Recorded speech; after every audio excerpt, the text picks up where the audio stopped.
চলতি বছরের ১ জানুয়ারি থেকে ৪ এপ্রিল পর্যন্ত জেলায় হামের উপসর্গ নিয়ে ৩০০-র অধিক শিশু বিভিন্ন হাসপাতালে ভর্তি হয়। এর মধ্যে ৭৫ জন সুস্থ হয়ে বাড়ি ফিরেছে। সর্বশেষ বিভিন্ন হাসপাতালে ১৩০ জন শিশু হামের উপসর্গ নিয়ে চিকিৎসাধীন রয়েছে। এখন পর্যন্ত জেলায় ৪ জন শিশু হামের উপসর্গ নিয়ে মারা গেলেও গত ২৪ ঘণ্টায় মারা গেছে ৩ জন। হাসপাতালের ওয়ার্ডে ইতোমধ্যে হামের রোগীদের জন্য আলাদা কর্নার করা হয়েছে। আমার বাচ্চার প্রথমে বাড়ি থেকে জ্বর, ঠান্ডা, গ্রামের ডাক্তারদের দেখাইছি, কোনো উন্নতি মানে কোনো কিছু কমেইনি। আর বাচ্চার মনে হচ্ছে চোখ টোক সব বন্ধ হয়ে গেছে, চোখ পেস্টিস ছিল, গালে ঘাও হয়েছিল, মানে সব শরীরেই বের হয়েছে। তারপরে এখানে আসছি, আসার পরে হচ্ছে এখান থেকে ট্রিটমেন্ট দিয়েছে, দিয়ে এখন একটু কম, মানে কিছু খাবার কিছু খাতেও পারতেছিল না, মানে অতিরিক্ত গায়ে জ্বর। জি, এখান থেকে ওষুধ পাইছি, কিন্তু আজকে দেয়নি, ওষুধ কিনে আনতে হয়েছে, বলতেছে আমার এখানে সাপ্লাই নাই।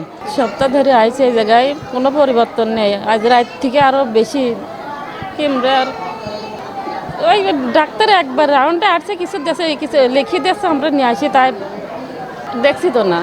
এদিকে রোগীর চাপ বেড়ে যাওয়ায় সাধারণ শিশু ওয়ার্ডেও চিকিৎসা নিতে হচ্ছে অনেককে।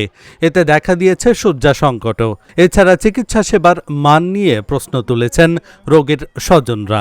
অভিযোগ রয়েছে হাসপাতাল থেকে কোনো প্রকার ওষুধ দেওয়া হচ্ছে না। ২৪ ঘণ্টায় একবার চিকিৎসক দেখতে আসেন, তবে এমন অভিযোগ অস্বীকার করেছেন সংশ্লিষ্টরা। আমি আসছি এখানে শুক্রবারের দিন সন্ধ্যায়। আমার ছেলের জ্বর, হাম, তারপর কাশি, ঠান্ডা আছে হালকা। এখন আমার ছেলে সুস্থ। হ্যাঁ, আমরা নিয়মিত চিকিৎসা পাইছি, সব দিক থেকে ভালোই পাইছি। আমার ছেলে আজকে আমরা বাড়ি যাব। বাচ্চারা 3 দিন হাম হয়েছে, জ্বর, এখন আপাতত ডাক্তার দেখে গেল, ট্রিটমেন্ট চলবে এখন। আজকে সকাল 10টা, কালকে রাত্রে থেকে হয়েছে, আর আজকে সকাল 10টার সময় এসে ভর্তি করছে। ইনশাল্লাহ এখন তো ঠিকভাবে চলতেছে। এখন লাস্ট পর্যন্ত দেখি কি হয়। এখন তো ঠিকভাবেই তারা চিকিৎসা দিতেছে। ওষুধ নিয়ে আসলাম বাড়ি থেকে, তারপরে ওষুধ তো এখানে সম্পূর্ণ ওষুধ দিছে না। যে ওষুধগুলো আগে ছিল সেগুলো ওই যে পেশেন্টের অনেকগুলো পেশেন্ট হওয়াতে সেই ওষুধগুলো সব স্টক আউট হয়ে গেছে, মানে সেগুলো শেষ হয়ে গেছে। আমরা আর পেশেন্টের প্রোভাইড করতে পারছি না ইনজেকশন, ওদেরকে কিনতে দিচ্ছি। এই রোগীরা ঠিকমতো চিকিৎসা পেতে গেলে অবশ্যই আমাদের হসপিটাল থেকে যে ওষুধগুলো দেওয়ার কথা সেগুলো যদি পায়, তাহলে ওদের ওই হ্যারাসমেন্ট একটু কম হয়, ওষুধ কিনতে না হয়। তাছাড়া আমাদের এখানে যে পরিমাণ রোগী সে অনুযায়ী আমাদের স্টাফ নাই। আক্রান্তদের অধিকাংশই শিশু হওয়ায় উদ্বেগ বেড়েছে চিকিৎসকদের মধ্যেও। অধিকাংশ শিশুই জ্বর, ঠান্ডা, কাশি ও শ্বাসকষ্টে আক্রান্ত। শরীরে ফোঁটা ফোঁটা র্যাশও রয়েছে। প্রতিদিনই হাম আক্রান্ত নতুন নতুন শিশু রোগীর সংখ্যা বাড়ছে। হাসপাতালে সব ধরনের শিশু রোগী আসতেছে, ডায়রিয়া, নিউমোনিয়া, এবং ইদানিং লক্ষ্য করা যাচ্ছে যে মিজেলস মানে হামের রোগী বেশি আমরা পাচ্ছি। আমরা সবাই জানি যে হামের কারণে ভীষণ আকারে এটা কমপ্লিকেশান হয়, এবং যে বাচ্চাগুলো হাম হয়েছে সেগুলো ডায়রিয়া হচ্ছে, সেগুলোই নিউমোনিয়া দেখা দিচ্ছে। এবং আমরা আমাদের শিশু বিভাগের সর্বোচ্চ পর্যায়ে ডাক্তাররা, মেডিকেল অফিসার সহ সর্বোচ্চ চিকিৎসা দিতে যাচ্ছেন, এবং রুগীগুলো ভালো হয়ে বাড়ি চলে যাচ্ছে।